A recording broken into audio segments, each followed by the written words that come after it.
Hello, my name is Tyriece Simon, Hi, my name is Sergio. and this is Play Action, Episode 2. How you doing, Uh, Sergio, man? same old, man. Another stressful week of being a Giants fan. And we're going to talk about that.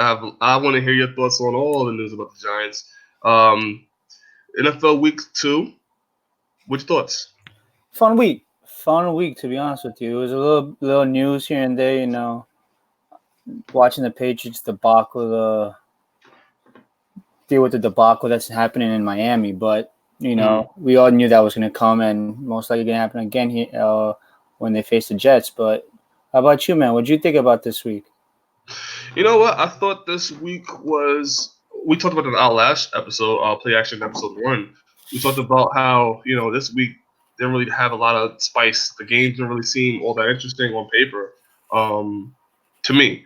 And yeah, I didn't think it was an eventful NFL week, but there's a lot of news coming from it. So that's Uh, interesting. I think there were some really good games. I thought there was pretty some eventful games throughout the week. Thinking the Jets game against the Browns, it was exciting to see the Browns, even though it wasn't the perfect Browns. It was exciting seeing what they did. Yeah, it was more like a display game for the most part. I mean, the Patriots against the Dolphins was more of what the Patriots look like with Antonio Brown. The Jets, Jets Browns, same thing was how did the Browns look against a team like the Jets. So it wasn't really like a competitive week to say the least of the teams want to see. Yeah, I agree with you. It was more just to see what these big teams or the big name teams were made of against teams that they should be beating. Yeah, I think the notable games that were competitive were the Eagles and Atlanta. That was a good game yesterday. I believe it the I think the Bears Broncos game was I thought it was very exciting to watch. I think the Vikings a little bit against Green Bay, but that was pretty much all Green Bay for the most part. So again, Rams and Saints that was expected to be a very competitive game. Ended up not being for many reasons, but yeah, it wasn't really that much of an eventful week to me. I wasn't really feeling it.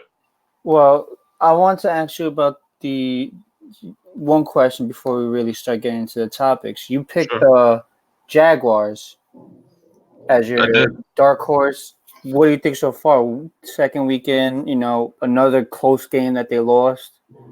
You Yeah, know, yeah. I watched it call it. I had the Jaguars in our pilot episodes talking about who we think can be a dark horse in the league and get to the wild card or move against a big playoff ticket spot. And yeah, a lot of things happened, especially in the first game, that you can't predict. You can't predict things in the NFL really. Especially we're going to talk about later on today about the injuries as well. But the Jaguars, it's still a division that anything can happen, right? You got the hmm Texans in there. We have the Colts. Still trying to find their way without Andrew Luck. The Titans. It's still a division that I can still see the Jaguars creeping in. really, even Yeah. with what's his name, Minshaw, however you pronounce it. I mean, don't Mm-hmm. get me wrong. He hasn't been playing like he hasn't looked like a rookie. He's been playing No. like a guy that knows what he's doing out there, which is very nice to see. But Right. my whole thing is, what is this? The second week in a row that they lost a close game. Mm-hmm. I don't know, like this week. Perfect example, which we talked about last week. What did they need to do good to be successful? They needed Leonard Fournette to step it up. Right. He had that one play. What was it, on the 3 yard line to win the game on the Mm-hmm. on the on the on the 2 point conversion? I think Right. it was a 2 point conversion, and he couldn't get it in. Is those little things, man, that's gonna make me say that the Jaguars are not a team that's gonna make it in or sneak in, unless Fournette figures it the hell out. It's that simple. To your credit, it was a 13-12 game. The Jaguars lost only by a point. And it was a late surge by the Texans. It You was. know. Yeah, you're right.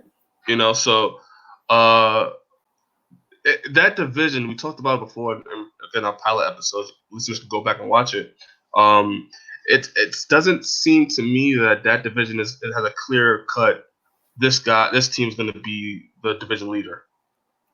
I You can kind of say, disagree. you I can disagree. I really disagree.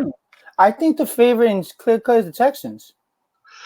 I think you that, can I think they're the team that they should win. They're probably gonna win, and if they don't, it's a disappointing because what team are they competing with? They don't have to face luck anymore. The Jaguars, they don't have Foles now, and the Titans are just. Well, when you say the Texans are a clear-cut team, I base my variables on can Deshaun Watson stay healthy throughout the season, and we're going to talk about later on. We'll talk about quarterbacks in the league and how they're doing in week 2.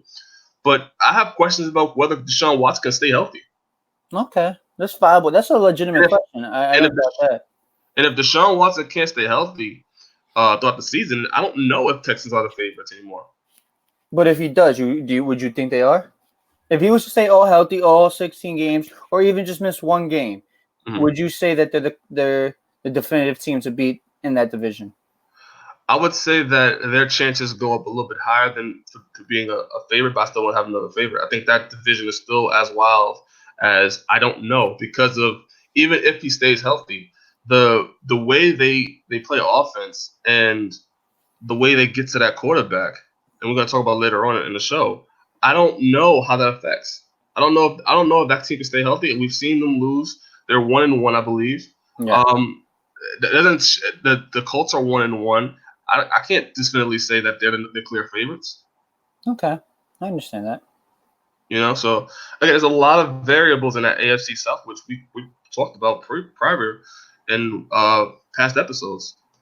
No, you're absolutely right, but I did think the way that to say that they're 1-1 is not Deshaun Watson's fault.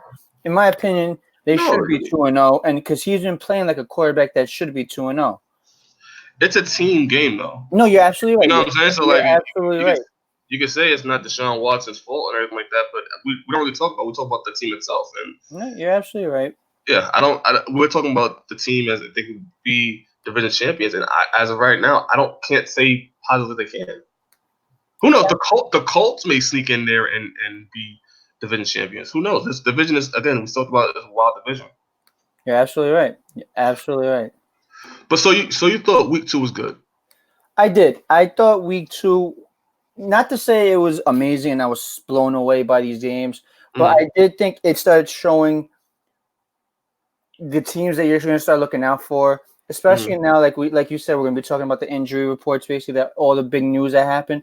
They're starting to show that there's certain teams that we may have just thought that were going to be a competitive team now are completely done. Right. Example, the Steelers.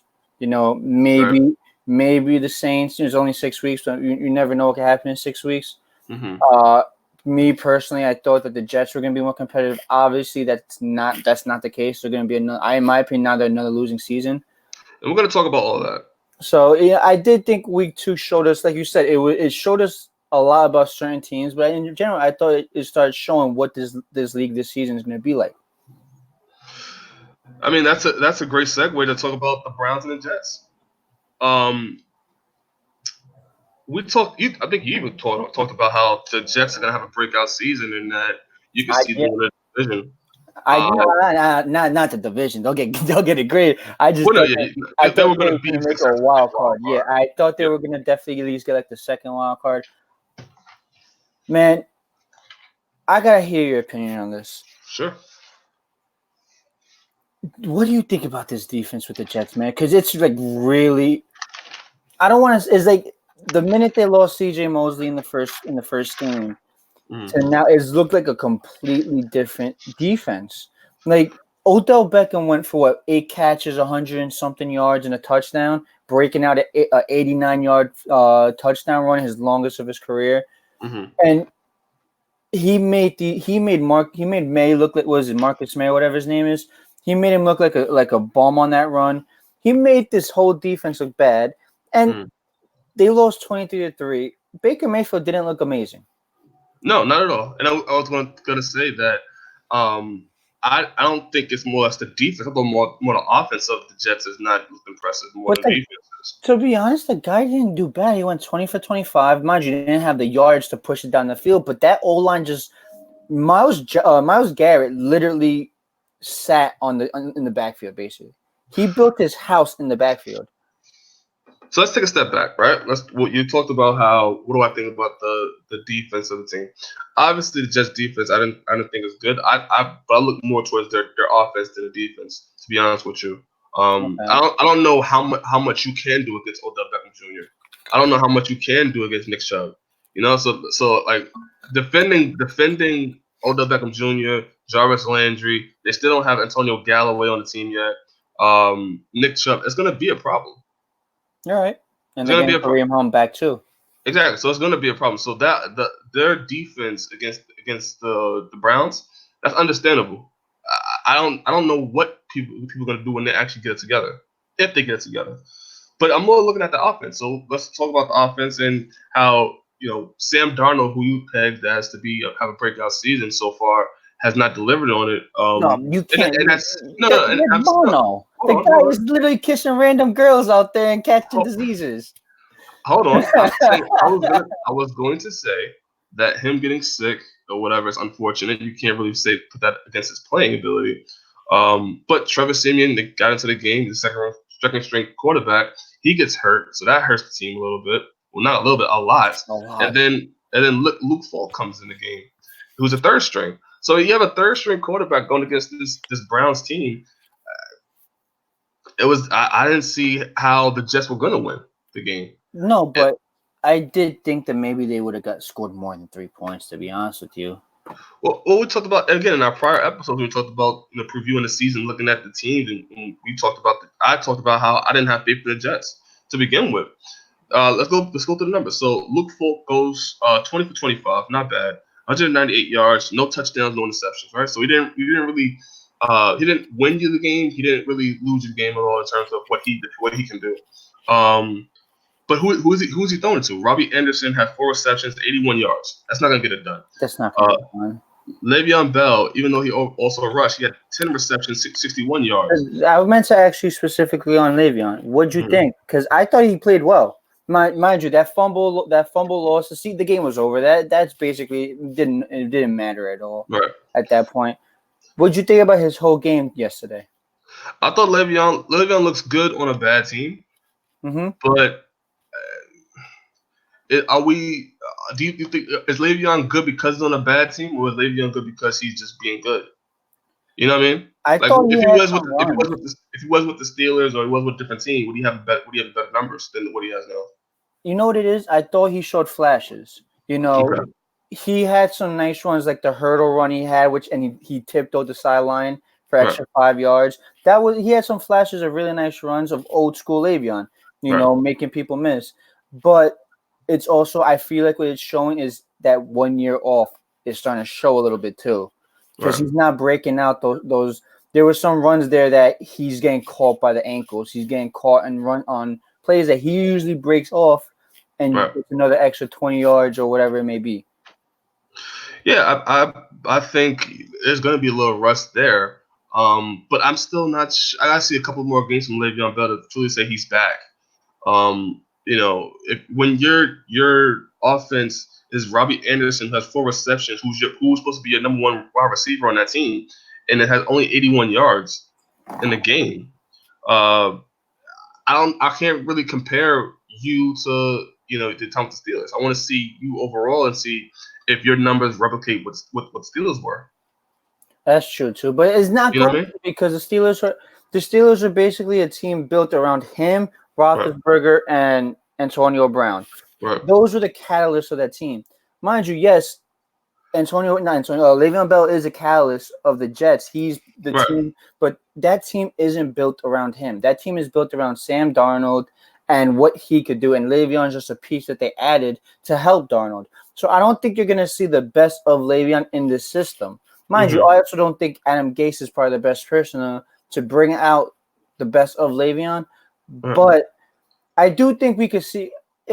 Would it be crazy to say he gets uh over 1,000 yards this year, close to double-digit touchdowns? I'd be surprised at this point, to be honest with you. I could see it happening. But with Really? this You'd be with this surprised by that? with this offense, I don't know if he can. You know what I'm saying? With this off, I don't have enough confidence in his offense to say they could use Le'Veon Bell right. You know that they got Le'Veon Bell with which we talked about him. Go back and watch our old episodes. We talked about how Le'Veon Bell was a big coup, but who do you have to surround him against with? You know what I'm saying? Like your best receiver on the team is Robbie Anderson. And he's You a know number 2, number 3 on a really good team. exactly. So if we're just focusing on Le'Veon Bell, I really don't see him moving the ball uh, like he would against any other team. If he was with the Steelers, if he was with a different team. I agree. I do agree, but I don't know. I feel like he might have a game or two where it's old school. It depends on also they gotta really get that offensive line going because that offensive line looked really bad last night. I agree. Mind you, it is probably probably the best pass rushers in the game at the moment behind Aaron Donald. Right. I agree that that's gonna be one of the toughest matchups you're gonna face all year. But the guy had 3 sacks going into the third quarter. That's a little too much. I Yeah. mean, you gotta Trevor stop Siemian that. gets out too. Trevor Siemian gets hurt in a game too. Um, you know, let's look at these offensive numbers. Jameson Crowder, 4 receptions, 40 yards. Ty Montgomery, 3 receptions, 15 yards. I think Demarius, that's a catalyst too. I think they should have put Ty Montgomery more in the game. I think that he would be a big asset to them. Demarius Thomas, who they traded for, or who got traded to the team, had 1 reception for -1 yard. Only got targeted really once in the game. I mean, do you blame them though? Because they brought in the third string quarterback, and I'm assuming you watched the game. Mm. He did a lot of dump offs to Le'Veon, a lot of dump offs to the tight end in the right in front of him. He wasn't really trying to push the ball down the field, which is probably the reason why they did lose. Because I did feel that the game wasn't out of hand until maybe the middle to the end of the third quarter. I did think that if even with the third string there, if they found a way to push the ball down the field, get some points up there, even if it's a field goal, even if it's back-to-back field goals, just put something up there because it was 13-3 for a good portion of the game.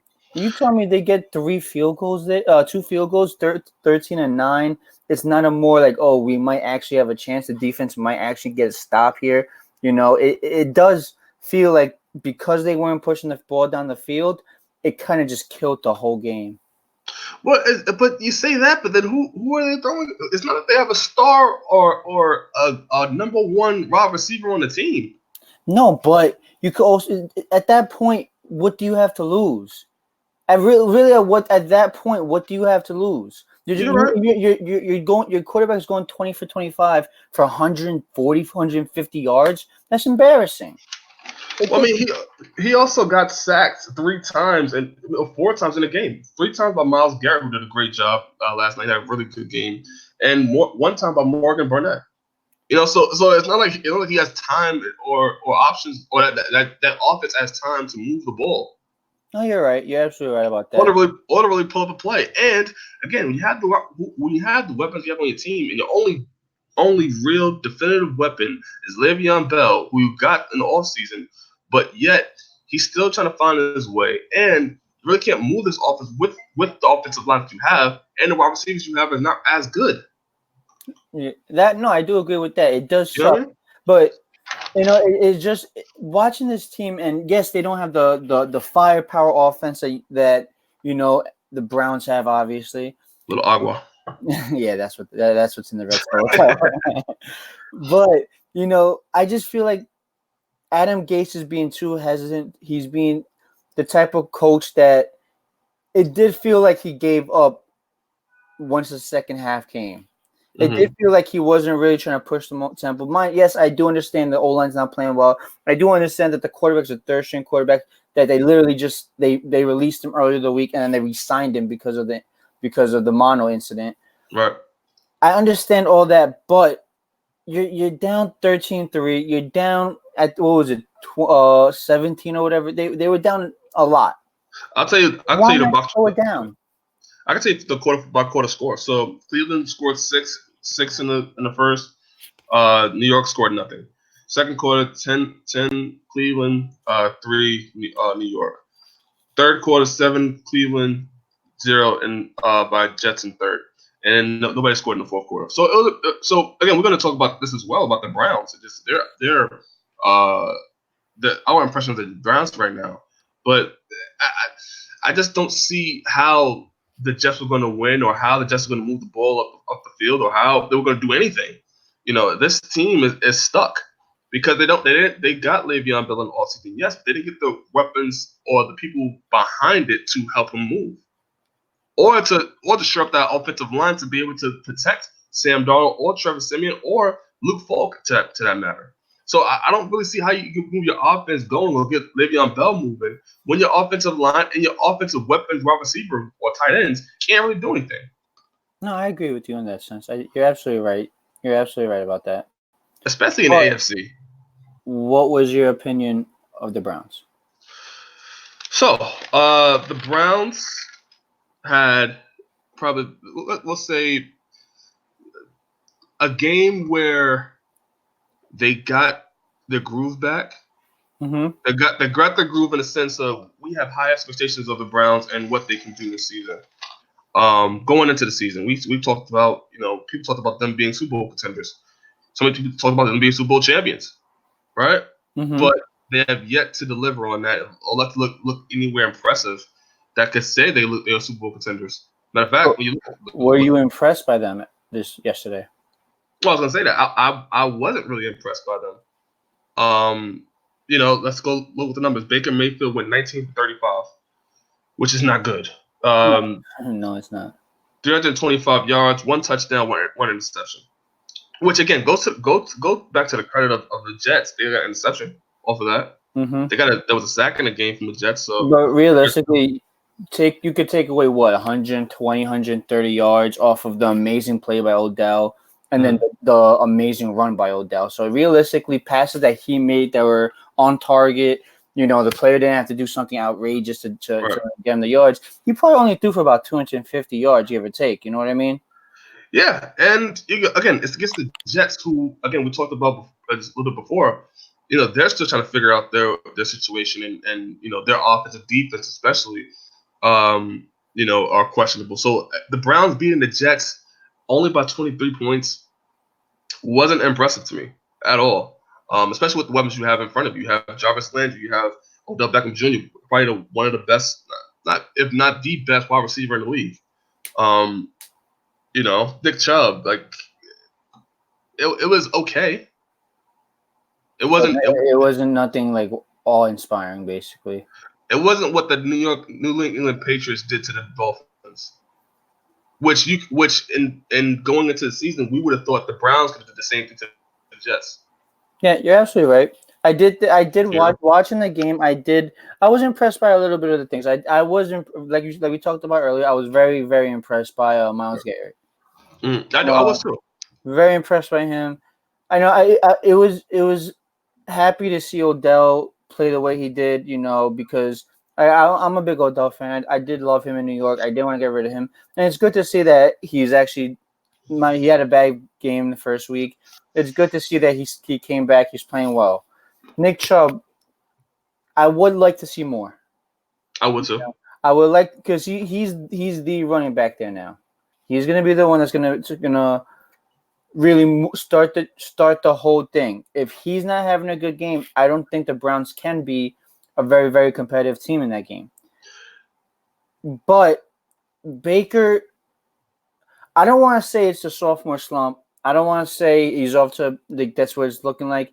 But I need to see more. I need to see him actually become more consistent passing because what was it, 19 for 30, 35 or something like that? Yes, it was 19 for 35. That's outrageous. Yeah. He has the skill wise and the potential to be a very good top 5 quarterback in the future. He needs to start. Again, he started playing like that. I don't care about his attitude. That fiery attitude. That's all good. I like that shit. That's cool. Right. But you can't have that fiery, oh, you're the shit attitude, and then go out there and throw 19 for 35. Let me ask you this: what do you think is the problem with the Browns? Like we went into the season. The Browns are 1-1 going into the season, right? As of now, going into week 3. What do you think the Browns didn't get right in terms of preparing for this season? Honestly, it's more it's more the ego than anything. I think Really? I do think that they went into the season hearing all that shit that they're gonna be Super Bowl contenders. They're gonna be the ones that seem to be this and that. And I feel like that's what contributed to the slow start. That they thought they could go in. Look at the two teams they face.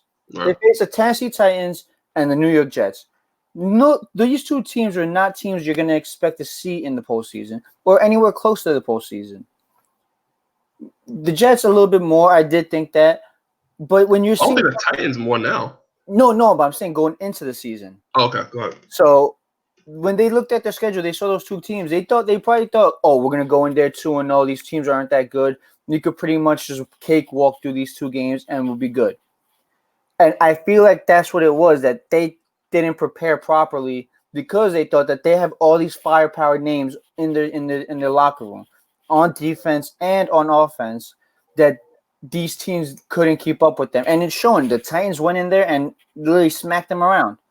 They were able to clean it up with the Jets, and that's why I thought that the loss to the Titans was a very, very, very good thing for them.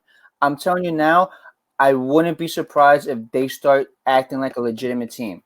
I think that loss to the Titans was a good way to be like, oh shit, we're not the shit. We're not the best team in football. We're not the team to beat. We just got beat week 1 badly.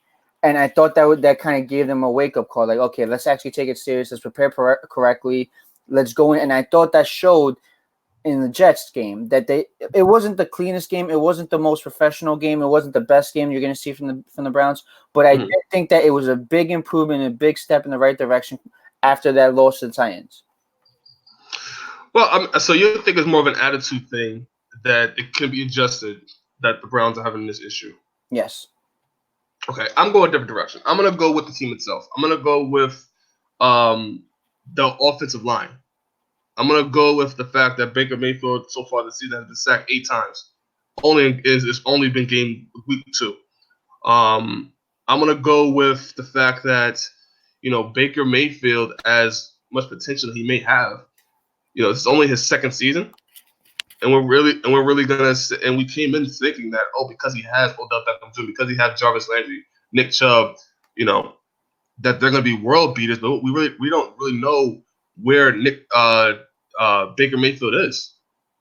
We have no idea what he's gonna do in the second season. Yet we still thought that Baker Mayfield was gonna win a Super Bowl based off just the talent they had around him, without looking at the essentials like the offensive line, like if Baker Mayfield can really throw to these guys. I mean, the offensive line. I agree with. I do agree that they probably did look over it because of all the big names that they have around him. Mm-hmm. You'd think that he doesn't need that much time. Give him 3 seconds left, have him just pass it off to one of these guys. They'll make the play, and you don't have to worry about it. That's probably what they thought. I do think that overall, I do think the sophomore slump is a real thing. Right. We've seen it multiple times. You can't come now and say it's not a legitimate thing.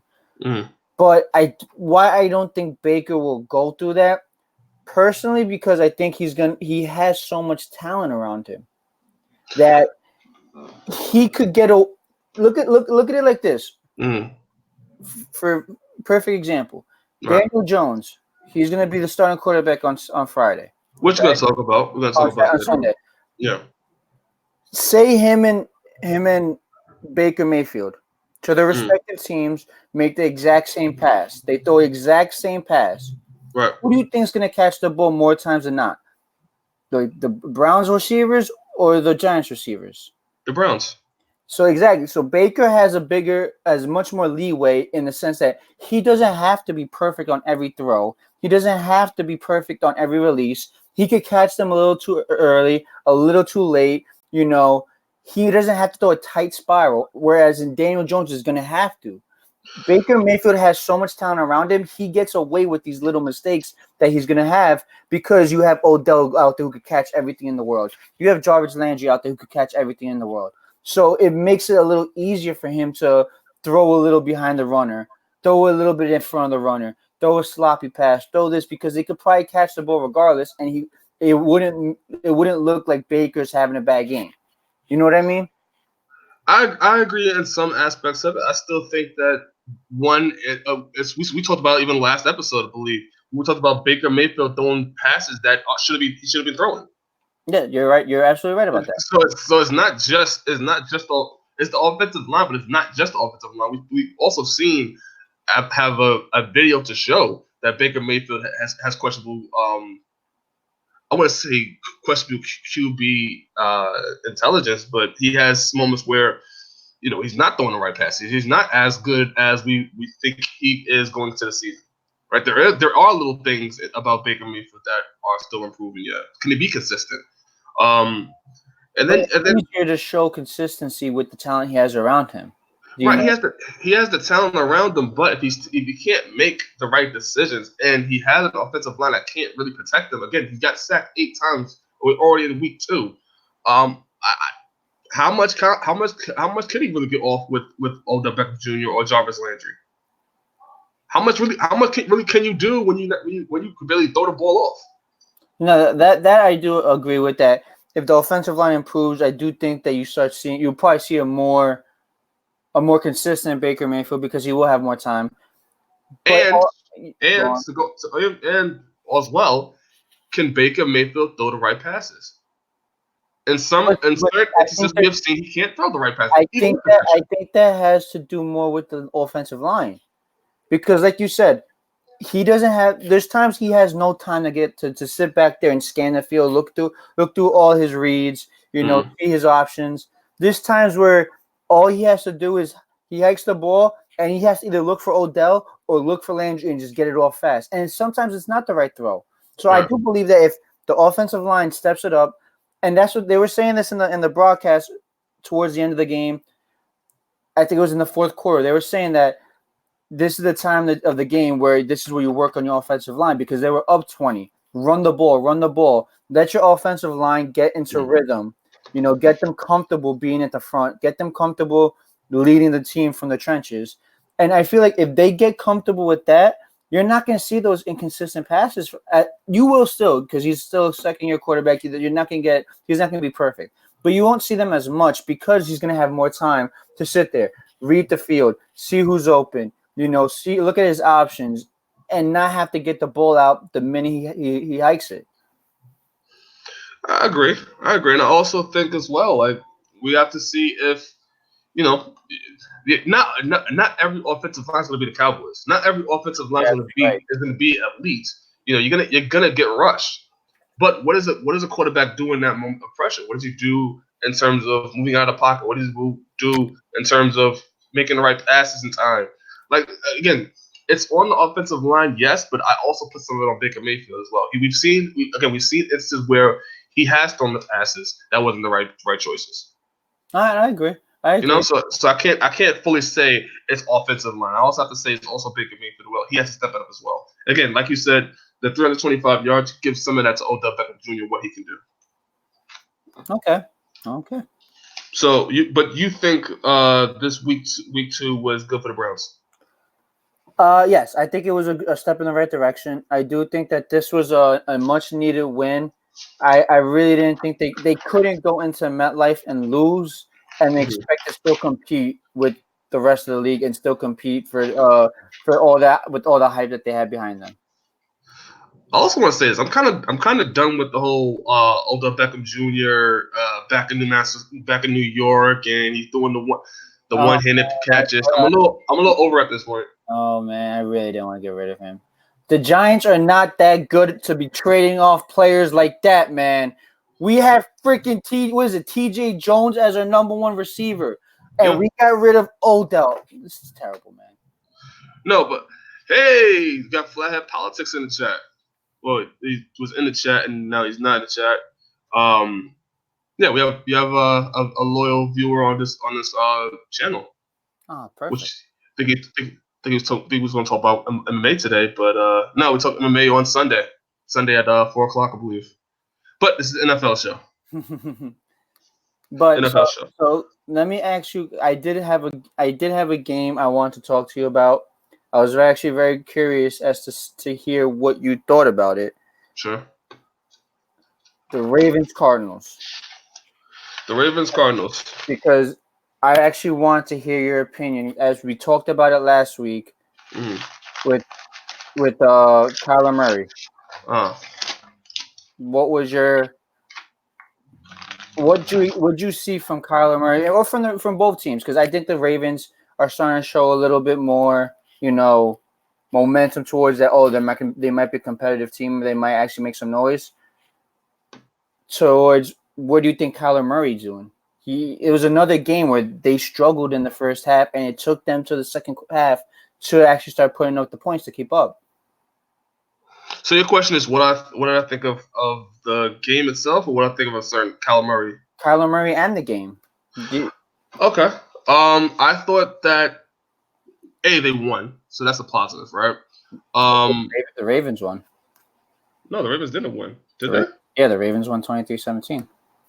I thought the Baltimore won. Baltimore Ravens.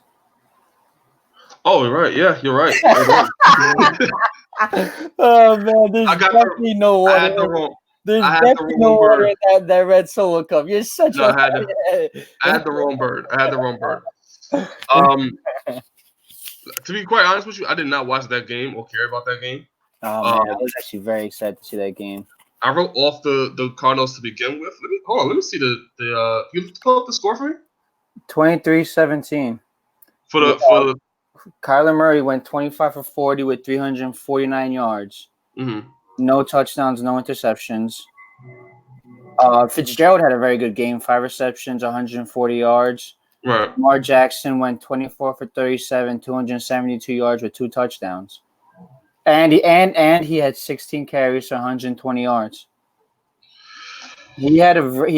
Lamar Jackson is starting to show that he's not just a running back. I'm gonna tell you that right now. He's starting to show that the guy could play the game of football. Yeah, listen. I didn't see this game. I didn't care to see this game because You missed I have the game, man. no. I have more thoughts on Lamar Jackson than the Cardinals at this point. I don't think the Cardinals are going to go to a championship or go to the playoffs at any point. Then what are your thoughts about the Ravens? What do you expect them to compete this year? That's a better question. I like the Ravens. I think I can see them competing this year. Lamar Jackson, I was going to talk about it later on today, but Lamar Jackson's having a great first start to the season. To the point where if he continues this, we got to maybe talk about him being in conversation of MVP alongside Patrick Mahomes. Honestly, I might be giving him a little bit more than Mahomes. Just because of the weapons he has. Huh? Just because of the weapons he has on the team. Not even just the weapons. I might be giving it to Lamar because Lamar's showing off the legs as well. He's not just mind you, don't get me wrong, I'm not saying Mahomes can't do that either. I am not saying that at all. But Lamar Jackson he's the first player since Colin Kaepernick to run for over 100 yards and throw for over 200 yards. Yeah. The guy, if like you said, if he continues to do this, I might have to just say he's the MVP this year, and just I don't think it's close because no one else is doing this in the game right now. No, I'll still have to put. Again, we're only predicting here, but if the Lamar Jackson and Patrick Mahomes keep this up, I would still give it to Patrick Mahomes just because what he's doing is unbelievable. Like the passing ability of Patrick Mahomes is what gets me about Patrick Mahomes. But to Lamar Jackson's credit, he is somebody that we didn't think that was going to be as good as he was this season. To be completely honest, going into this season, I thought he was going to suck. To be completely honest. Especially taking up for Joe Flacco. I had this conversation the other day with my friend. I don't think that's such big shoes to fill. Yes, he got them to one Super Bowl, but what has he done in recent times? He hasn't been a competitive quarterback in any sense of the word. Well, no, my thing with Joe Flacco is not only the Super Bowl, whatever, but also him being the franchise for a long time. And to move away from that and Lamar Jackson to slide into that and to fill those shoes, that's what I'm more looking at. Forget even the playing ability, just the stepping into the shoes of Joe Flacco to me was a big step, and to see him performing well, even better than Joe Flacco has been recently, that's what impresses me the most.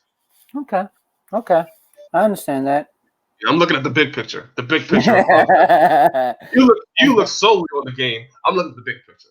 Oh man. But yeah, so you want me to ask you about the Cardinals and the Baltimore?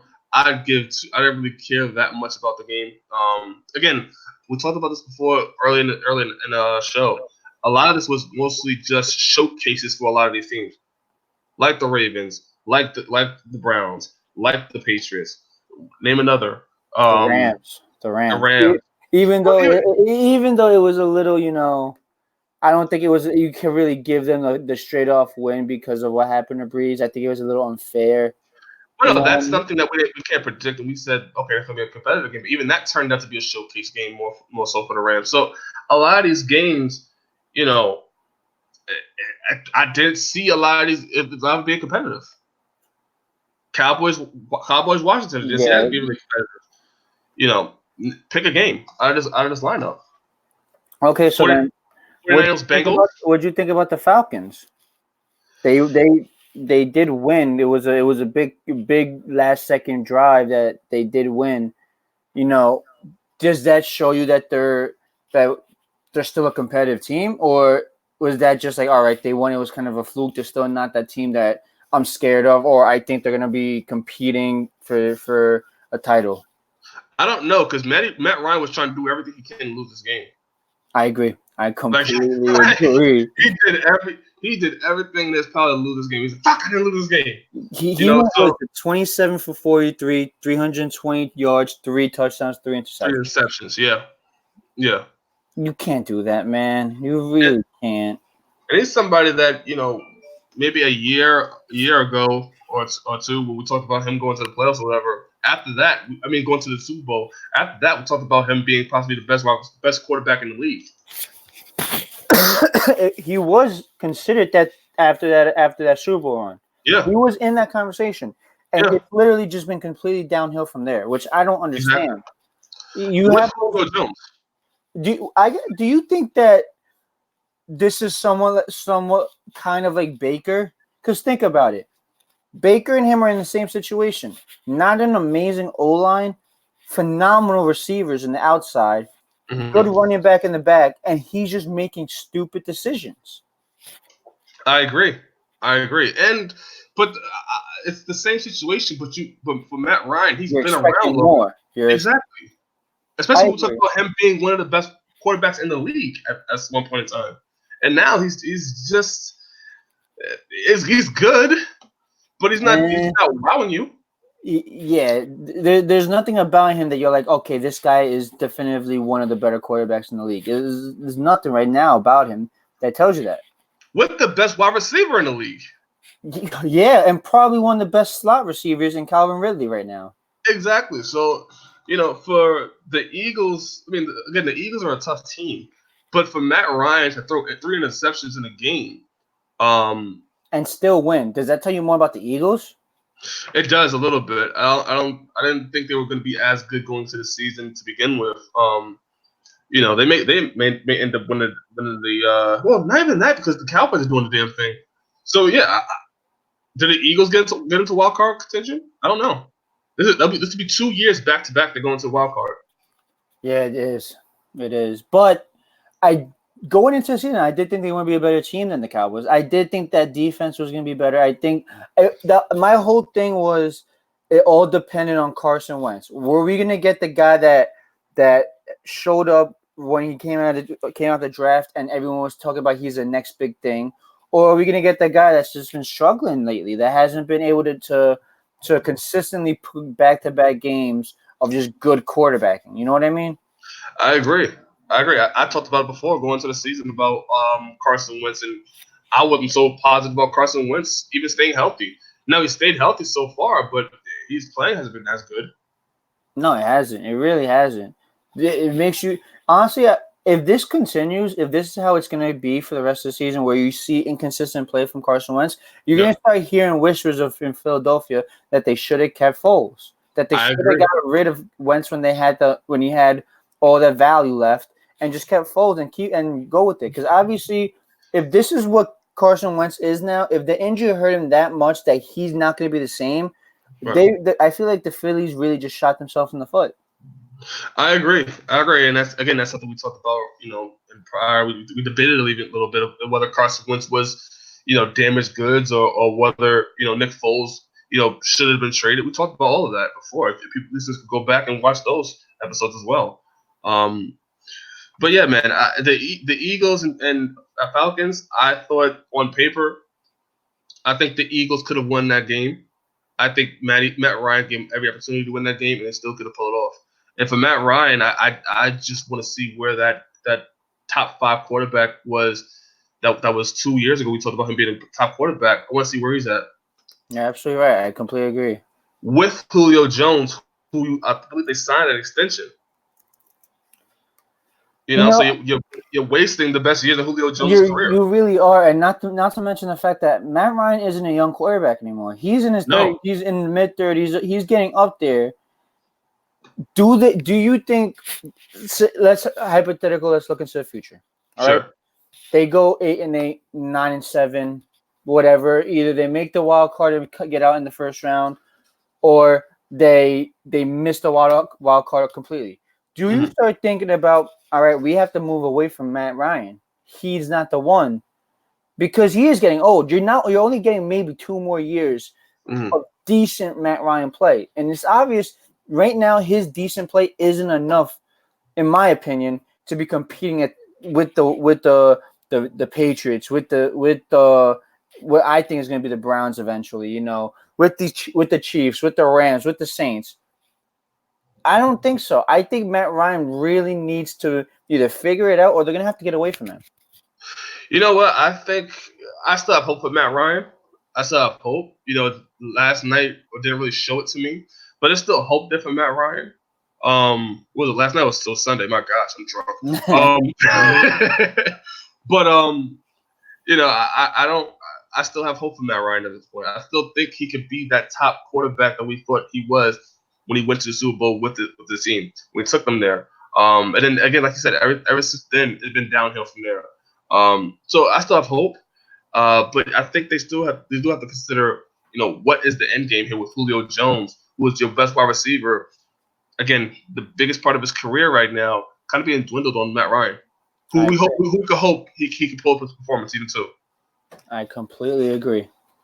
All right, man. So this is this part of the show where I'm going to put the single screen on you, and you, sir, are going to talk about. Hold on. There we go. There's that. You really want me to be depressed, don't you? There's that face. So I'm going to ask you a question, and you're going to go off on the Giants. Sir? Oh, yeah, sure. I got a lot of steam to blow. The Buffalo Bills beat the Giants. I believe it was 28-14. So the Giants scored, right? Yeah. Missed the field goal. That is a surprise. But the Buffalo Bills, who we didn't peg at all to be a great team, so far they're 2-0, surprisingly. But the Buffalo Bills beat the Giants 28-14. Sir, you have the floor. Honestly, to be completely honest with you, I don't know where to start, man. To be completely honest with you, it's 2 weeks in, and I'm already completely done with this team. Because look at it like this, bro. How we said they're wasting Julio's best years on Matt Ryan, and it's not looking good. It looks like we're wasting the best years of Saquon. The guy ran for what? 107 yards and 18 carries and a touchdown. Mm-hmm. And we lost. Our number one receiver this week, this really aggravates me. Our number one receiver this week in yards was Benny Fowler. He had 51 yards. He got literally half the football field and then 1 yard past it. That's what he did.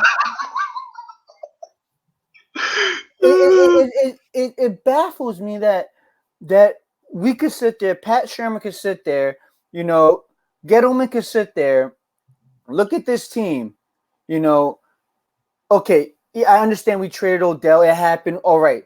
But to sit there and look at this team and say, okay, we have Daniel Jones. We're drafting a quarterback, even if it wasn't Daniel Jones. We're going to draft a quarterback.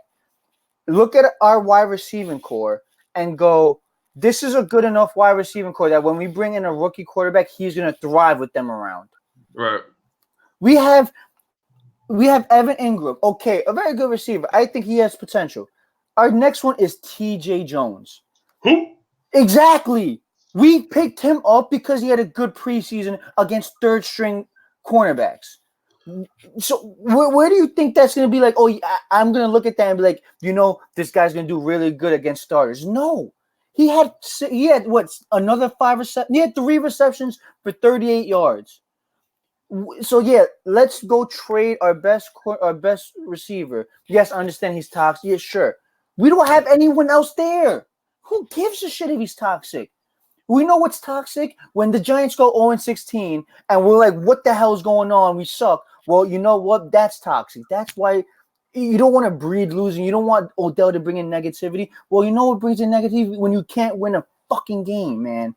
And it angers the shit out of me. And yes, I'm excited. I'm happy. As much as I love Eli, I have all the respect for him in the world. He brought us 2 championships. We need to get rid of him. Not get rid of him. That's the wrong word. We need to start Daniel Jones. And I'm happy we are. I'm excited that we're starting him. But I just know that this game, who do we even face this? We face the Bucs. Okay, a shitty team. And I guarantee you we're going to make them look like the freaking New England Patriots because we just can't stop anyone. Our defense can't stop anybody.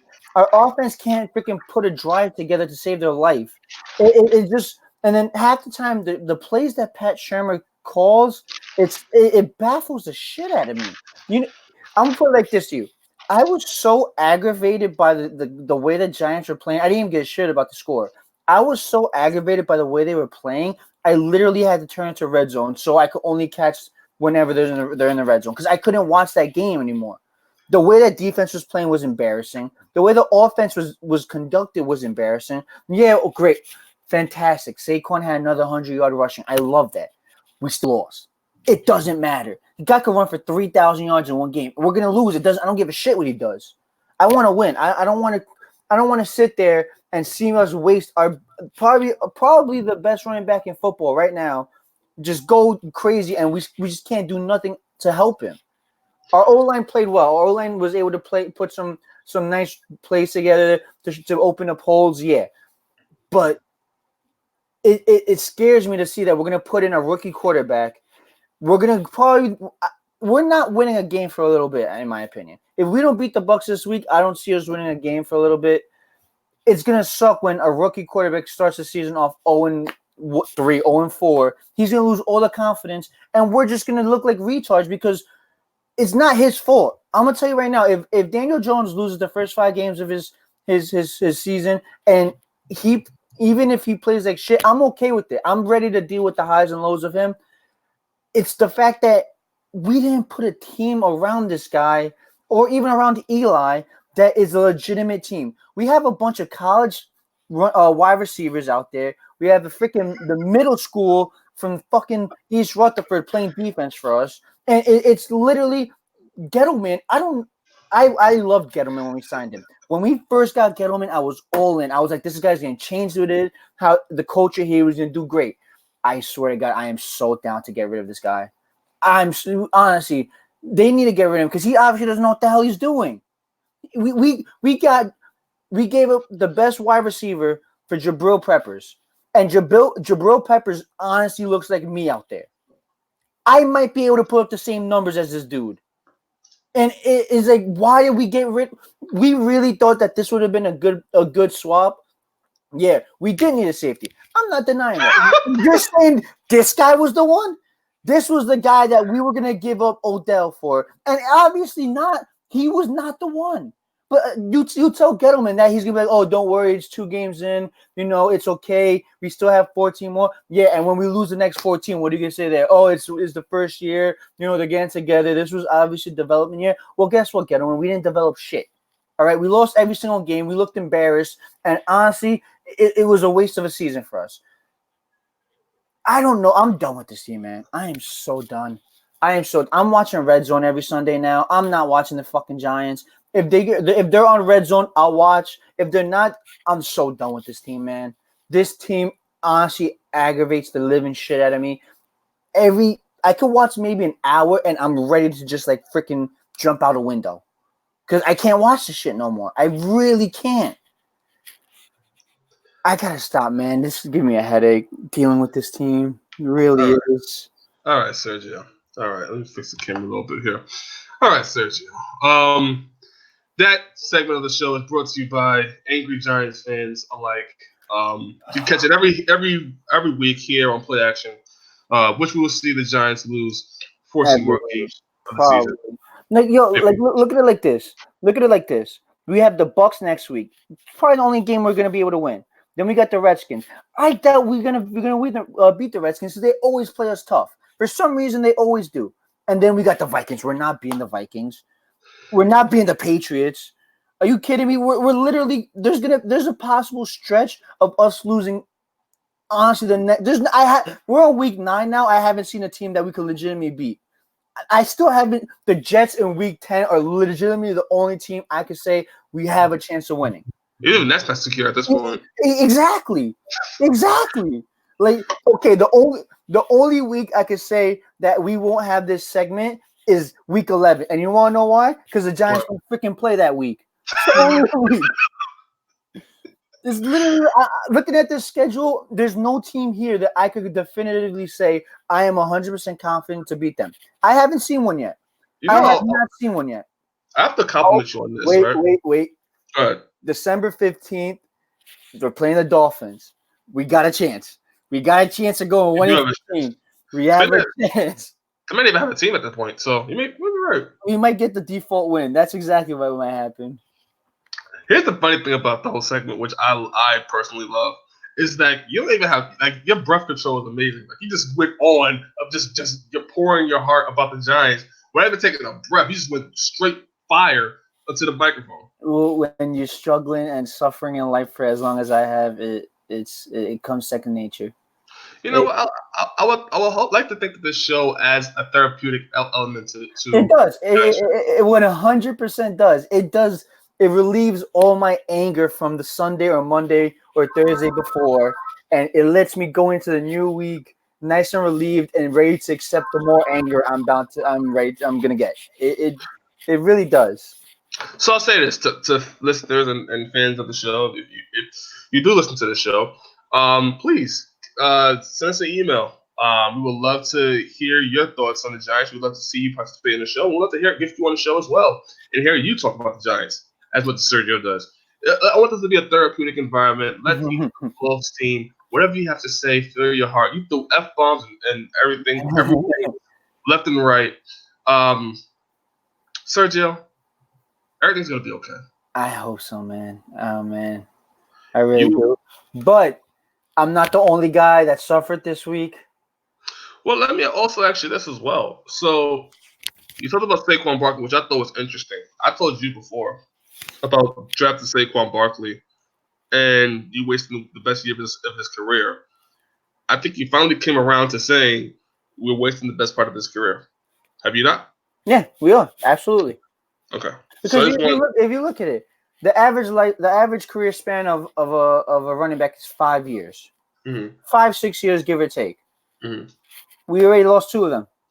And we haven't been. We in the 2 years that we're most likely going to end up a combined 6 wins, 5 wins. So think about it. In his first 2 years, he's gone 5-30, some shit like that. Mm-hmm. What are we doing? I understand we need a running back. I love Saquon. It just kills me to see that we have such a great running back and there's nothing from it. He's Barry Sanders, basically. He's this era's Barry Sanders. I agree. And that's why I said, listen, man, I'm glad you drafted a guy. I don't know what you're going to do with him. You know, so I just like to be right every now and then. It's okay though. You lost 2 this week, so I'm not. Hold on. How about before we start talking about my team? How about Frank Gore? Frank Gore, 19 carries, 68 yards, 1 touchdown. That was good. Josh Allen rushed for 21 yards and got a touchdown. It was great.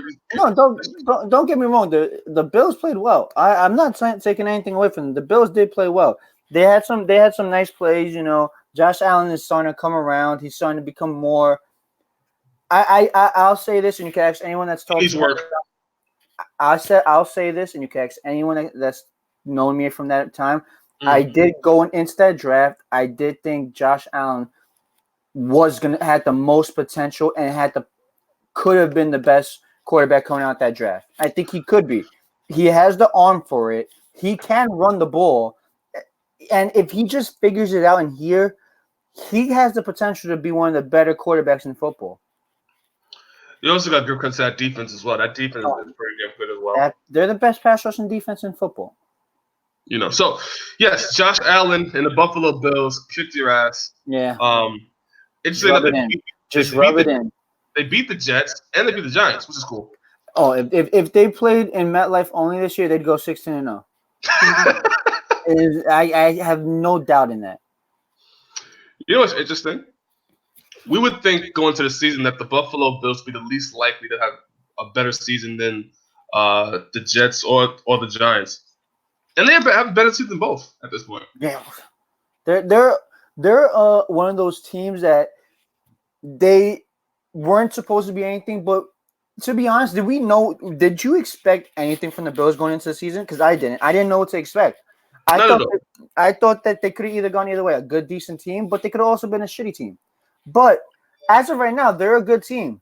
They're a good team. I'm not saying they're going to be competing for everything, but they're a team that you're not going to just go into Buffalo, or they're not going to come into you and they're just not going to lay over. I don't think that. I think they're going to compete in every game. I agree. I think I'm more interested to see the Buffalo Bills than I would be the Giants or the Jets this season. Absolutely. Completely right. I want to shout out to Flathead Politics. He says, I'm back on. He had to jump off for a second. He was driving. Flathead Politics, I'm glad to have you on. You've always been a big supporter of the show. I appreciate your comments on the MMA show. Hope you enjoy our NFL show that we do every Tuesday. Hope you enjoy, man. And I would love to hear your thoughts on the NFL week 2. Want to hear your thoughts on who's your favorite team in the NFL? So, now that you got your Giants situation out of the way and you got your blow off your steam, your head's all red and stuff like that, blowing off steam or whatnot. Oh man, the Raiders, my team. I'll tell you this much before you start. Very good start for you guys in that game. I thought you guys came out proper. You came out hot. I was impressed. I'll give you that. Now the floor is yours. Go off.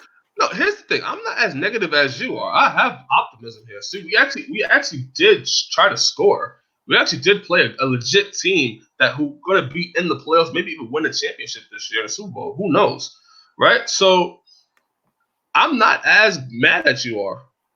I'm actually have enthusiasm. I actually have hope. I'll give you your running back, Josh Jacobs. The man can run the ball. The man could really run the ball. Yeah. And I wish we could have kept Kean Dawes as well, who was a good wide receiver in the preseason. Wish we could have helped him, but unfortunately that didn't work out. But yeah, I have more hope than you guys do. The Giants, you guys you ready to throw in the towel. I'm still optimism. What'd you think about Carr this week? I thought Derek Carr didn't look good, but it's against the Chiefs. So everything I could say when we do this recap is because it's against the Chiefs. So my thing with the Chiefs is they don't have, in my opinion, they don't have such a scary defense. You know what I mean? Mm-hmm. When I see the Chiefs and see them play, I'm not blown away by the defense. I'm blown away by the fact that you're not going to keep up with them scoring. They're going to outscore you. So you could put up 40, they're probably going to put up 60. And I'm glad to say that because I'm not even mad at the defense. The offense of the Chiefs are just too dynamic to just contain for a long period of time. And for the most part, the Raiders did try to contain them. You kept them in 28 points. You can't get upset at that, especially with the Chiefs' offense. Like you said, very explosive. You can't get upset with that at all. You held them to 28 points. Not many teams could say that. I agree. Vlad Politics says he's still driving. Please stay safe. Don't leave in the comments and drive at the same time. We appreciate your health. But the whole thing is you did give it up in one quarter, man. That was the backbreaker. Yeah, because Patrick Mahomes woke up and said, "Oh, this is a live game." and he just continued to just go off. And he threw it to Sammy Watkins. He threw it to, I have the stats here. DeMarcus Robinson. DeMarcus Robinson has 6 receptions, 172 yards, and 2 touchdowns. Or in the second quarter. Travis Kelce, 7 receptions, 107 yards, 1 touchdown in the second quarter. McCole Hardman, 4 receptions, 61 yards, 1 touchdown, second quarter. Sammy Watkins had 49 yards. The connection between Patrick Mahomes and Sammy Watkins is probably the best dynamic duo I'm seeing in this league so far. I love Sammy Watkins on the Chiefs. So do I. I do think that it rejuvenated his career. It really did, because especially unfortunately, he's not on the other side of Tyreek Hill, and I did think that was going to be such an amazing thing because it opens up the downfield tremendously. Yes, you got 2 guys that could literally just run a 40-yard dash past everybody. No one's keeping up with them, and all you have to do is have Mahomes throw it down, and one of them's going to catch it. It really is. And it's credit to Mahomes. Mahomes is. I think we're gonna have this conversation at the end of this season, man. If he continues this, but Patrick Mahomes may be one of the best quarterbacks in the league. If not one, maybe 2. Only person I could possibly I gotta stick with Brady, man. I can't give it away from Brady. That's why I said 1 or 2 at this point. It's getting pretty damn close to being maybe even 1. Just of his age and his time in the NFL and be able to do what he can do. No, you're absolutely right. You're absolutely right.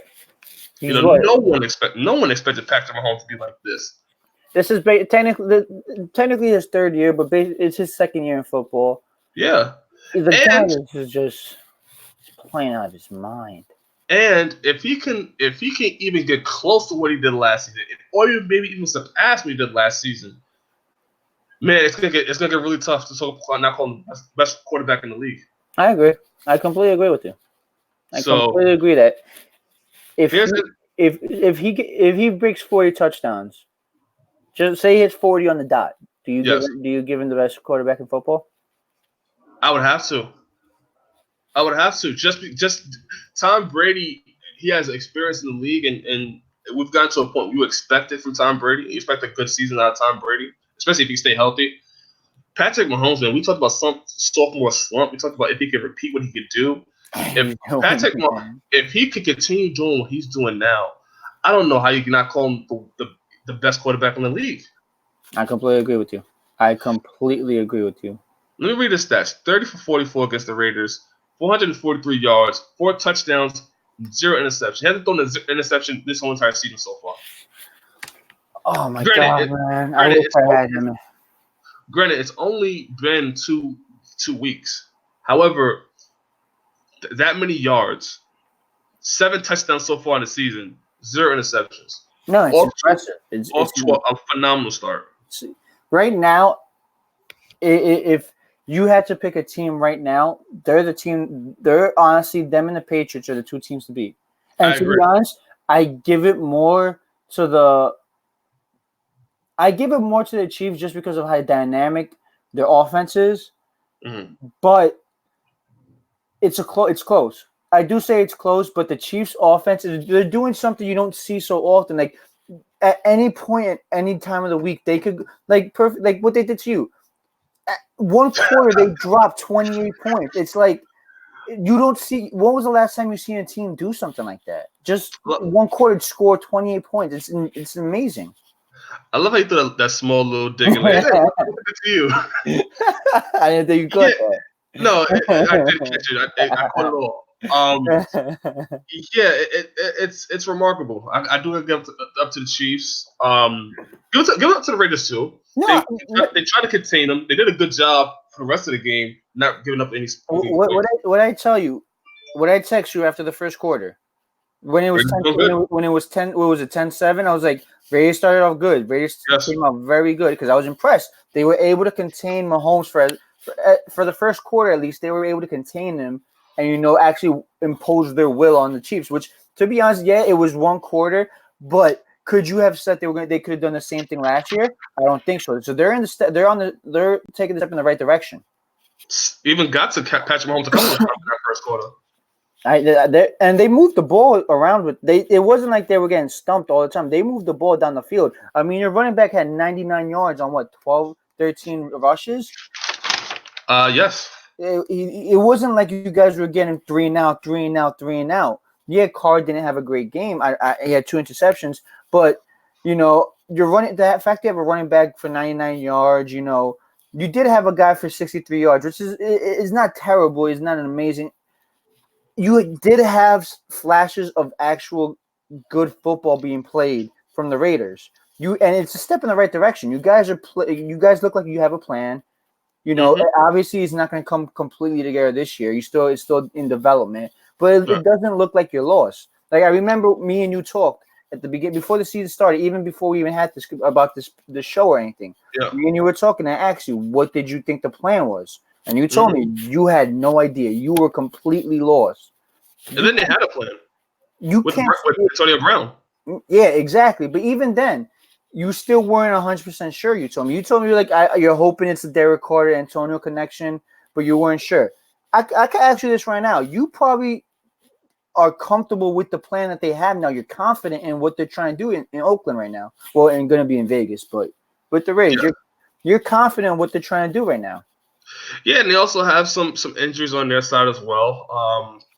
Their number one, our number one, or no, their number one rookie they drafted, he got hurt. He's out for the remainder of the season. So there's a couple of injuries defensively that they wouldn't want and that they banked on to help them throughout the season. But so far so good. I'm not as mad at them losing this game. I think I said last week that they were gonna lose this game. I think I said before that they're probably gonna go 2-1. You did. You did. So I'm pretty much on track of what I'm saying. Who do you have next? We have the Vikings. And what do you think? What are your expectations for that? I think we could steal one. Okay. I wouldn't be surprised, to be honest with you. The Vikings aren't a team that scare you and you're like, oh, we can't do it. If you play like you played against the Chiefs, I would not be surprised in the slightest if you guys were to steal this game from them. Would not be at all. Yeah, I think I pretty much think of this game as where the Raiders are now amongst the elite in the NFL. They held their own for 2 quarters, and then they for a quarter and a half. To be honest, you held your own for 3 quarters. Like, I'll tell you right now. Give me 1 second. It's hard to say we held our own for 3 quarters when the 28 happened in the second quarter, and then we couldn't really bounce back. No, because put it like this: you held them to 0 3 out of the 4 quarters.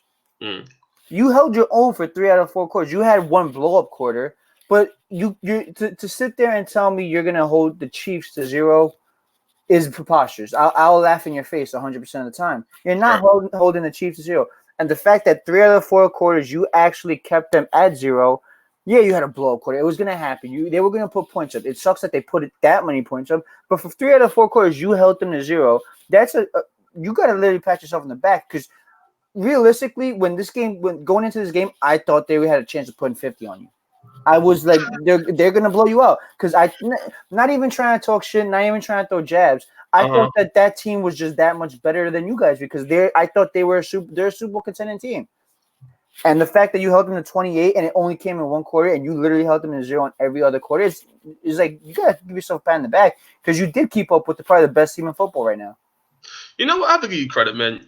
I'm such a horrible friend to you, so I pretty much shitted on you the whole entire time we talked about the Giants. But you actually gave me more optimism than I already had, so I appreciate that.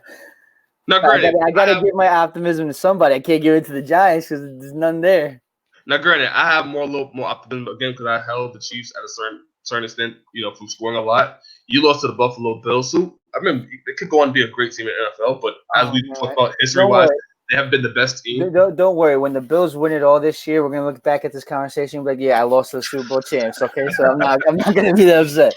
You would hope, sir. You would hope. Man, I really do.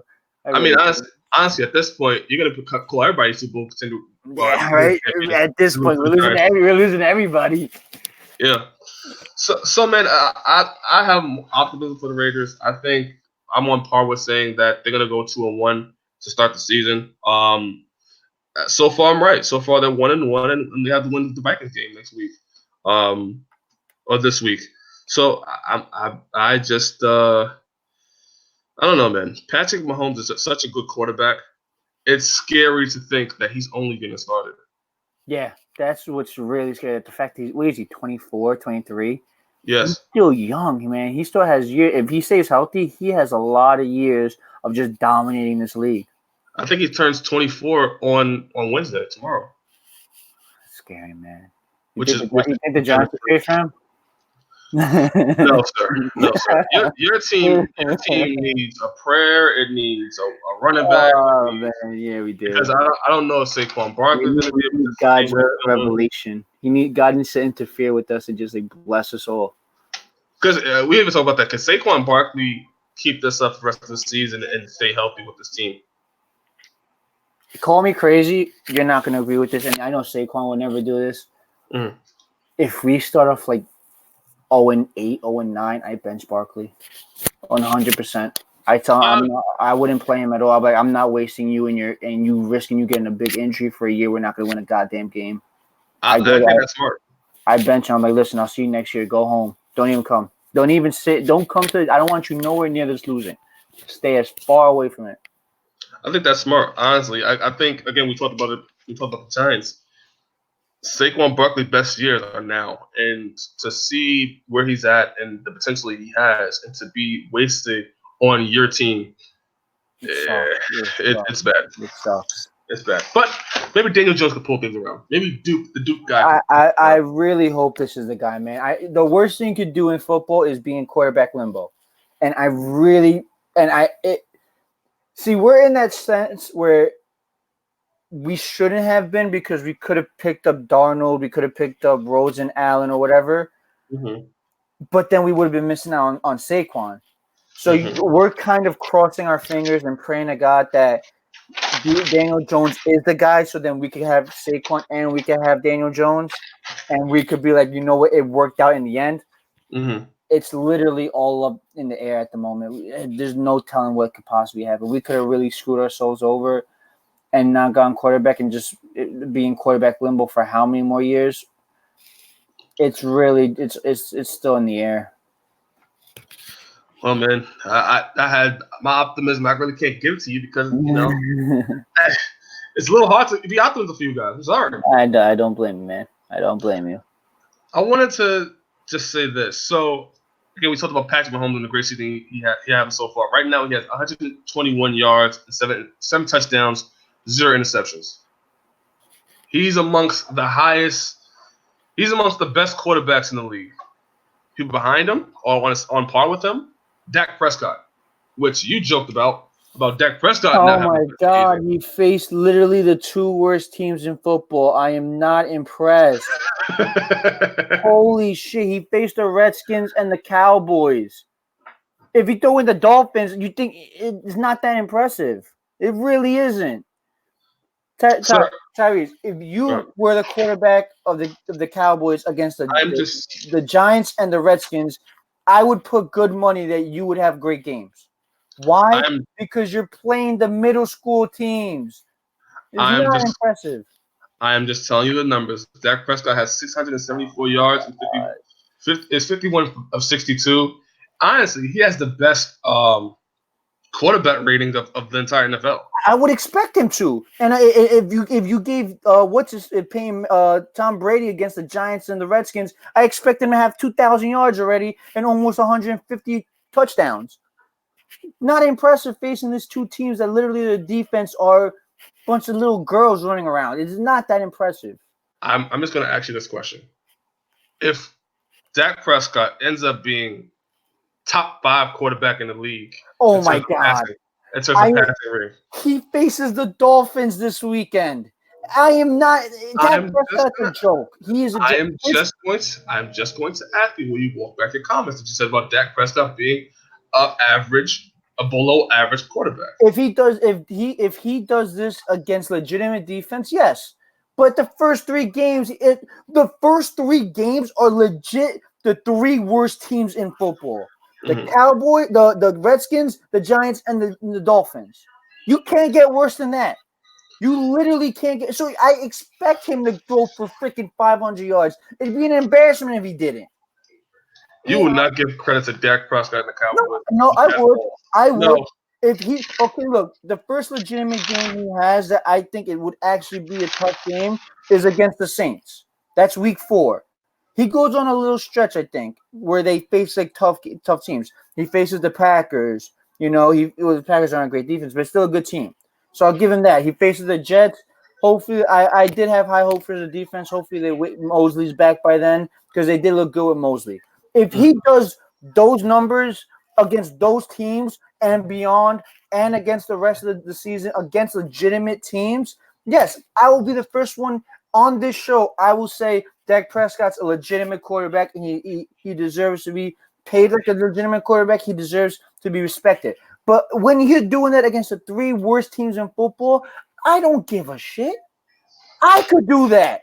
And I have my shoulder is literally torn in half. And I would throw for 400 yards. I'm not impressed by that. You would not give credit to Dak Prescott. And even if he faced good teams and he had great defense, you would still not give credit to Dak that's Prescott. bullshit. I hold me to it. What day? You're on camera. What day is it? September 17th, 2019.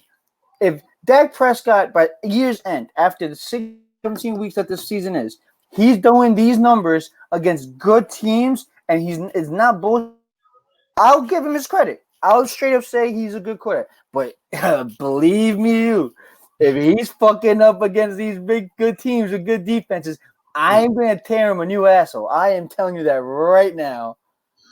All right, man. So I'm glad you brought up the week 3 because here is the week 3 schedule. I want to hear your pick of the week. We have Tennessee versus Jacksonville. We have Cincinnati versus Buffalo. Miami versus Dallas. Denver versus Green Bay. Atlanta versus Indianapolis. Baltimore versus Kansas City Chiefs. The Raiders versus Minnesota. The Jets versus New England. Detroit versus Philadelphia. Carolina versus Arizona. The Giants versus Tampa Bay. The Texans versus the LA Chargers. Pittsburgh versus the 49ers. Saints versus Seahawks. Rams versus the Browns. Chicago versus Washington. Sir, what are your picks of the week? I actually have 3 this week. Okay, interesting. I have the Texans Chargers. Mm-hmm. I think that's going to be a very, very good game. Why? Because I do think that this is the first.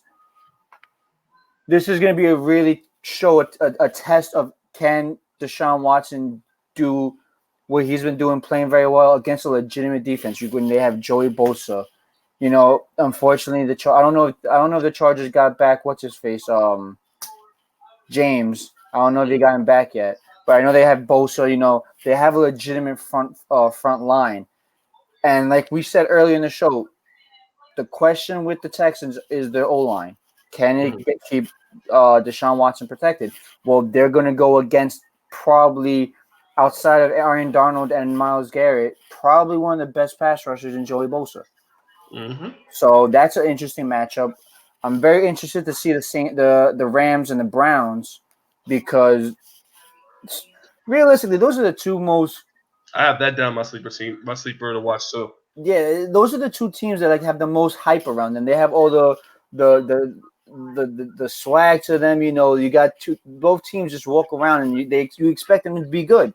So I would love to see those 2. Because call me crazy, I know it's early. I know we've talked about how the Browns aren't really that, but if the Browns figure it out, this could be your NFC Championship game. I would not. If the Browns figure it out, this could be it. And then I really like this Ravens-Chiefs game. I think this is right now the battle of the MVPs. Really I agree. I think we talked about it before, and I didn't bring this up, but who's tied with Patrick Mahomes in terms of touchdowns so far and having a great season? Lamar Jackson. Lamar Jackson is right up there with Patrick Mahomes and Dak Prescott, you might add, as being the best quarterbacks in the league right now. Yeah, I completely agree. That's why this game is going to be a fun game to watch. And honestly, I give the edge to the Ravens. Why? Because the Ravens defense is better in my opinion than the Chiefs defense. Okay. Well, here's the thing, man. So I think I pretty much have. No, you know what? I don't have as much. I think I have LA Rams and Cleveland as one of my teams to watch, and Baltimore and Kansas City Chiefs. But I think I have two more that you didn't add on there. My two is Carolina versus Arizona. I think that's a very interesting game because Cam Newton is 0-2 and has not won a game, I believe, since 2018. But he's been playing hurt too. He's hurt. It's such a lock that there's something wrong with him. It's his foot. He may have not healed it properly, and it's just acting up. I don't think it's his shoulder. I really do think it's his foot. That there's just something wrong with him, and it doesn't look like the same Cam that we saw win the MVP. What was it in 15? And Mm-hmm. go 15-1 and go to the Super Bowl. This is not. There's something up with him. So I want to see if the Panthers can figure it out against Arizona. Arizona is a team that they're still trying to figure things out with Kyler Murray.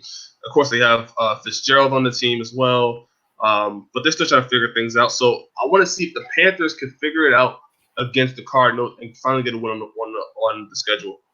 Because if they can't beat Arizona, I think we really got to start talking about Cam Newton in his future. I agree. I completely agree. So I that think is my up number to one. the decision. Those are your That's two games. No, I have another one. Another one is Oakland versus Minnesota. We talked about before, which I think could be Oakland being 2-1 in the season. Now, this is a big game for Oakland in terms of Minnesota Vikings. They're coming off a loss. I think against Minnesota, we really could see where Oakland really stand as being a playoff contender.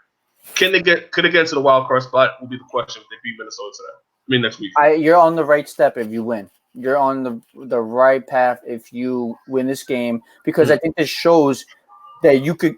This is to me more than anything else. This is a game for your safeties and your cornerbacks. Mm-hmm. This is going to show can you keep up with two elite receivers in the Stephon Diggs and Adam Thielen. Those are two, in my opinion, elite receivers. Can you stop them? And not even to say stop them. Can you contain them? You know what I mean? I want to also. I know we're not going to talk about it much because we want to wait till more news and stuff get out of it.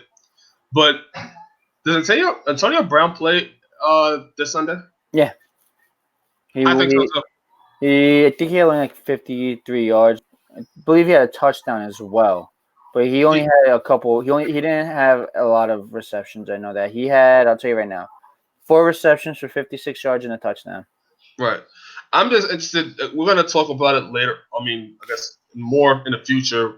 We're talking about more news coming from Antonio Brown. But this whole Antonio Brown and New England situation, Antonio Brown in general, have been very, very bizarre and interesting story for the whole year, though.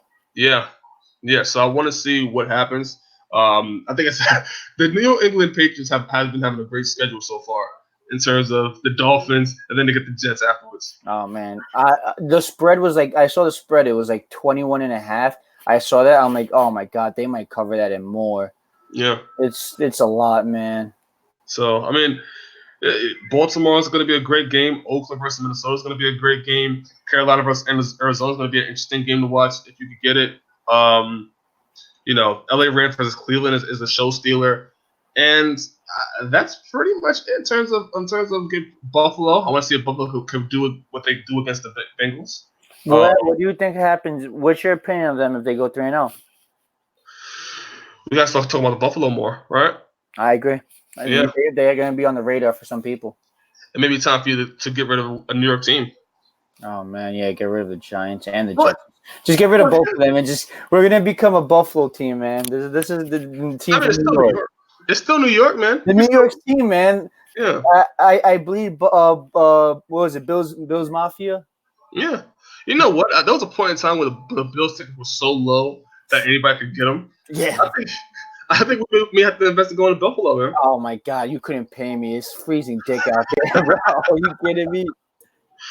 Listen, man, it's interesting to think about. Buffalo is now 2-0 in the NFL. Oh man, That's crazy. It's really depressing to think that they have more wins than the Jets and the Giants do at MetLife this year combined. Yeah. Really depressing, man. Yeah. Your team sucks. Oh my god. I'll say one more team that our listeners should probably look out for in the game to watch. Tennessee versus Jacksonville. I think that's a good I like that. I division like game to where Jacksonville needs a win.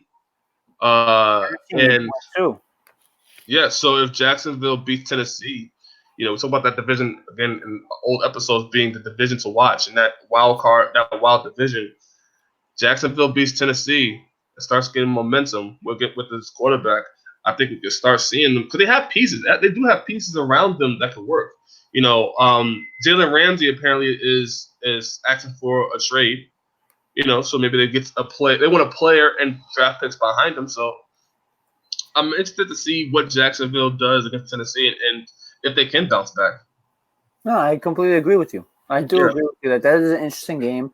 I think it's more for the Jaguars, but I still believe that this is a telling game for what's Mariota. Yeah, because this could be the make or break year for him, where they might have to move on from him after this year.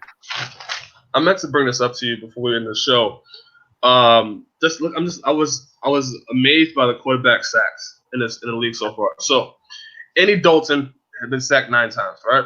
Kyler Murray, his rookie season, he's been sacked 8 times. It's not good. Not good. Really? Baker Mayfield, which we talked about before, he's been sacked 8 times. Not good. The person that's been sacked the most in the league, and this is why I talked about this division, and I'm not sure about the Texans being the clear favorite, and this Jacksonville and Tennessee game gets really, really important, is Deshaun Watson been sacked 10 times so far in the league in week 2. Nah, that's not good at all, man. So this Jacksonville versus Tennessee game is important because whoever gets a win will get a 1-up in a division, and they may move up and possibly still a division against the Texans. This is a big game, very big game. So that game alone, in terms of division standpoint, in terms of 2 teams that need to get the win against in a division that's so wild that you really don't know who's coming out of it, that's the game also to watch as well. I agree. I completely agree. All right, man. Any final notes on week 2? Sorry. No, I got all my stress and anger out. I'm good. And any predictions? Any bold predictions for week 3? Bold predictions for week 3. Mm-hmm. Well, don't be surprised if the Jets actually keep it a close game.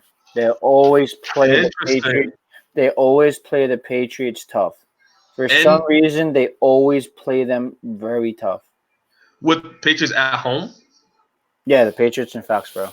No, I'm saying it's going to be a close game. Patriots at home. Yeah, because the Jets always play well in Foxborough. Okay. I wouldn't be surprised at all if we were to. I'm not saying they're going to win, but if you were to tell me the Patriots won by a touchdown or 10 points, I wouldn't be surprised because I'm expecting them to blow them out by 20. And if they win by 10, it's a close game. Okay. I'm not mad at that. My bold prediction. I think Baltimore beats Kansas City, and I think that may go down as the best game of the season. And I think we may talk about Lamar Jackson as one of the best as MVP. I think this performance by Lamar Jackson against Kansas City, we then start talking about Lamar Jackson as more of an MVP, maybe so than Patrick Mahomes. Okay. I could see that. I could definitely see that, to be honest with you. That's also on the speculation that Lamar Jackson keeps this up, and Patrick Mahomes is okay, but we still have the Lamar Jackson win over our minds. Okay. All right. So I think that's pretty much it, man. This is the second episode. We're still getting a little wrinkles out of there, getting a little better. So but it's a fun time. I'm definitely having a great time doing this. And if you're listening to this and you want to be on the show, please comment live in the group in the chat. Tell us what you think. Subscribe and share as well. We'd love to hear your feedback on the show, and we'd love to even have you on the show and talk about your team. I would love to hear the fans out there of this show or fans of the NFL talk about that. Welcome. All right, so Flathead Politics is watching. I appreciate you hopping on. We have our MMA show this Sunday. We may actually go live after UFC Mexico, so that should be cool too. All right, man. I had a All great right. time doing this, to be honest with you. Great time as always. Great seeing you just explode over the Giants. It's always a pleasure. You'll see you again next week. Don't worry. All right, man. Signing off. My name is Tyriece Simon, My name is Sergio Marquez. and this is Play Action. See you later, guys. See you guys.